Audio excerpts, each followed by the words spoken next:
여러분, 단위분수의 뜻을 알고 있나요? 알고 있는 사람은 한번 말해볼까요? 와! 대답한 친구들은 정말 잘한 거예요. 혹시 모르더라도 괜찮아요. 이 술수 이지혜 선생님과 함께 알아나가면 돼요. 친구들, 우리가 숫자를 셀 때 어떻게 세죠? 하나, 둘, 셋 또는 1, 2, 3 이런 식으로 숫자 하나씩 차이를 두어 세지요. 분수를 셀 때에도 2분의 1, 2분의 2, 3분의 1, 3분의 2, 3분의 3 이렇게 분자가 하나씩 늘면서 세게 돼요. 자, 여기서 이번 시간의 핵심 콕콕. 이렇게 분수의 단위가 되는 분자가 1인 분수를 단위 분수라고 해요. 그러면 이런 단위 분수끼리 서로 곱해보려면 어떻게 해야 할까요?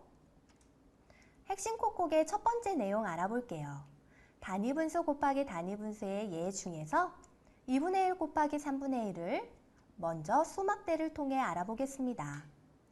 여러분, 한번 수막대가 빼빼로 과자라고 생각을 해보세요. 정말 친한 친구에게 빼빼로를 선물로 줘야 하는데 빼빼로 과자에서 딱 2분의 1, 반만큼만 초콜릿을 묻히고 또 초콜릿 묻힌 부분에 3분의 1만큼 하얀 화이트 초콜릿을 예쁘게 묻혀서 주는 거예요. 그러면 빼빼로 전체 크기 중에서 화이트 초콜릿이 묻은 부분은 전체의 6분의 1이 되는 거예요. 하지만 항상 빼빼로만 생각하면 입에 침 고이느라 시간이 오래 걸리겠죠. 이번에는 편리하게 계산할 수 있는 두 번째 핵심 콕콕 내용에 대해 알아볼게요.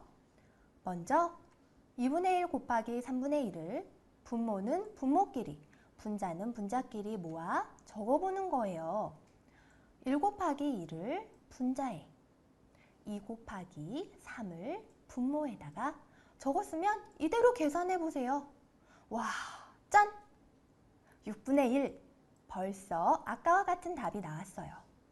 그런데 곰곰이 차근차근 보니까 단위 분수의 분자는 항상 1이니까 1 곱하기 1은 항상 1로 적어도 되겠어요.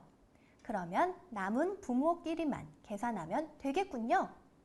그래서 이렇게 네모분의 1 곱하기 세모분의 1 꼴에 곱셈이 있다면 네모 곱하기 세모분의 1로 계산을 해주면 되는 거예요. 왜 숫자가 아니고 네모와 세모가 갑자기 나오냐고요? 아무 숫자나 서로 다른 것으로 안에 넣어도 된다는 뜻이에요. 재밌죠? 첫 번째 문제, 그림을 보고 네모 안에 알맞은 수를 써 넣으시오. 이렇게 그림을 딱 보면 왜 여기만 색칠이 되어 있는지 잘 모르겠는 친구도 있을 거예요. 그런데 사실 수학 문제들은 참 친절한 경우가 많아요. 힌트를 열심히 주고 있거든요. 어떻게 주고 있는지 같이 봅시다. 이 그림을 A4 용지 한 장이라고 생각을 하고 쪼개볼 거예요. 예를 들면 선생님께서 짝꿍하고 반으로 나누라고 하신 거죠. 반은 즉 2분의 1이지요.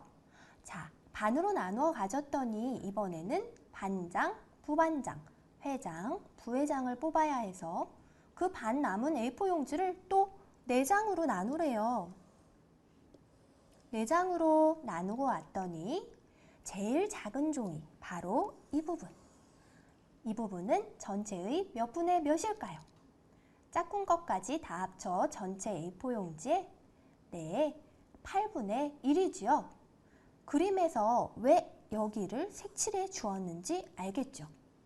그럼 이것을 쉽게 풀어보면 2분의 1 곱하기 4분의 1은 네모 곱하기 네모분의 1은 네모분의 1의 각 네모, 여기에선 괄호로 표시가 되었는데요. 순서대로 2, 4, 8이 순서대로 들어가요. 그러면 다음 문제 7분의 1 곱하기 8분의 1은 분모끼리만 계산해서 7 곱하기 8분의 1은 56분의 1이 되지요. 이제 잘 알겠죠? 자, 한 문제 더 풀어볼까요? 2분의 1 곱하기 2분의 1과 2분의 1 중에서 어느 것이 더 크고 작은지를 알아보는 문제인데요. 어느 쪽이 더 클까요? 그냥 반이 클까요? 아니면 반의 반이 더 클까요? 네, 반을 또 반으로 쪼갠 것, 즉 4분의 1보다는 그냥 반, 2분의 1이 더 크지요. 혹시 잘 모르겠다면 빵이나 피자로 생각해 보세요. 반이나 반의 반. 이제 알겠죠? 여기서 잠깐 분자가 같을 경우에는 지금은 1로 같습니다. 분모의 숫자가 클수록 사실은 작은 거예요. 그만큼 더 작게 쪼갠 것이니까요. 기억하세요.